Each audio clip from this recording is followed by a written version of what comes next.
Round 1 की counselling पर, round 2 की काउंसलिंग पर। तो इस बात को आप बहुत सीक्वेंस से, बहुत सीरियस तरीके से समझने की कोशिश करिएगा। राउंड 2 का जो काउंसलिंग होगा, ये राउंड 2 की जो काउंसलिंग होगी, ये जो काउंसलिंग होगा इसमें जो verification of the tentative seat matrix by the participating institute, इसका मतलब ये हुआ कि जो इंस्टीट्यूट इसमें भाग लेना चाहते हैं वो जो है 24 अगस्त को इसमें भाग लेंगे।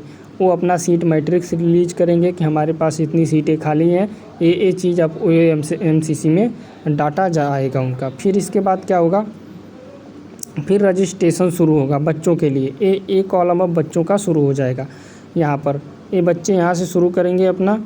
बच्चे क्या करेंगे, registration facility will be available from 25 अगस्त से लेकर के 29 अगस्त तक जो है वो रजिस्ट्रेशन होगा, और जो है रजिस्ट्रेशन होगा। बच्चे यहाँ पर रजिस्ट्रेशन कर पाएंगे।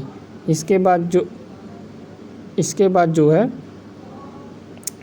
रजिस्ट्रेशन होने के बाद पेमेंट आप जो है 6 बजे शाम तक 29 तारीख तक आप पेमेंट कर सकते हैं। तो यानी कुल मिला करके आपको 5 दिन दिया जाएगा रजिस्ट्रेशन करने के लिए, चॉइस फिलिंग करने के लिए, ये सब करने के लिए।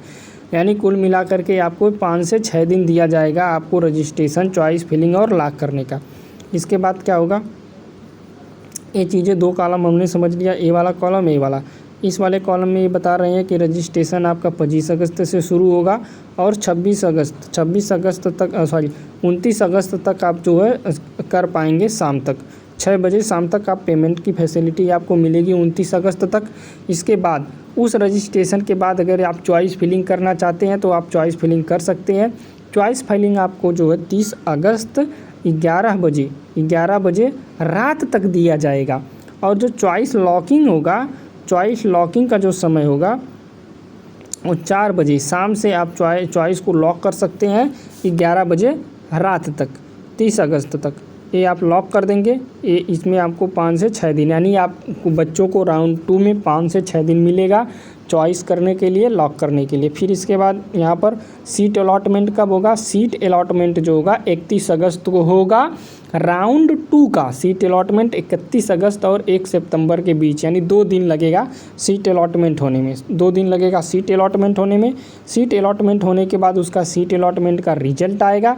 2 सितंबर को रिजल्ट आएगा, 1 दिन में आपका रिजल्ट आ जाएगा। रिजल्ट आने के बाद आपको कॉलेज जाना पड़ेगा। कॉलेज रिपोर्टिंग के लिए इसमें दिया जाएगा आपको 6 दिन समय।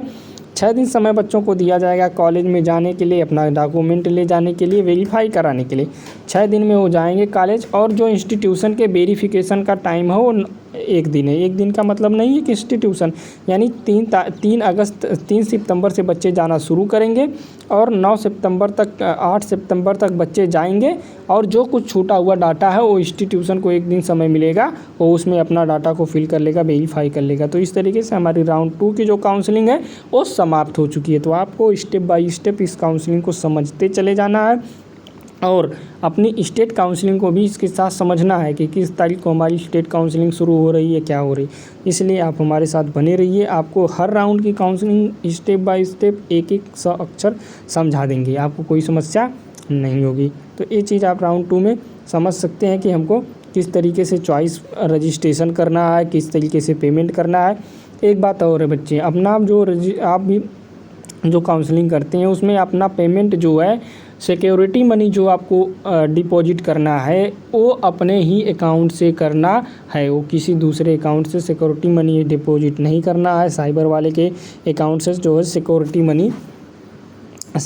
मनी जो है डिपॉजिट नहीं करना है। इस बात को आपको विशेष ध्यान देना है। यदि आप सिक्योरिटी मनी किसी दूसरे के अकाउंट से करते हैं, अगर आपका जो रिफ़ंड होगा वह उसी अकाउंट में चला जाएगा, आपको रिफ़ंड जो होगा नहीं मिलेगा।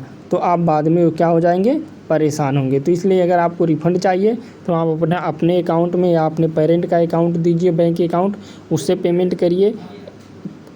पिछली बार बहुत सारे बच्चों का पेमेंट जो है फंस गया था। तो इस बात को आपको विशेष ध्यान देना है कि रिफ़ंड आपको लेना है तो अपना सेल्फ अकाउंट देना है। सेल्फ अकाउंट जो है देना है, सेल्फ अकाउंट आप देंगे। ठीक है, तो आप हमारे साथ जुड़े रहिए। काउंसलिंग की सभी जानकारी आपको प्राप्त होती रहेगी। धन्यवाद।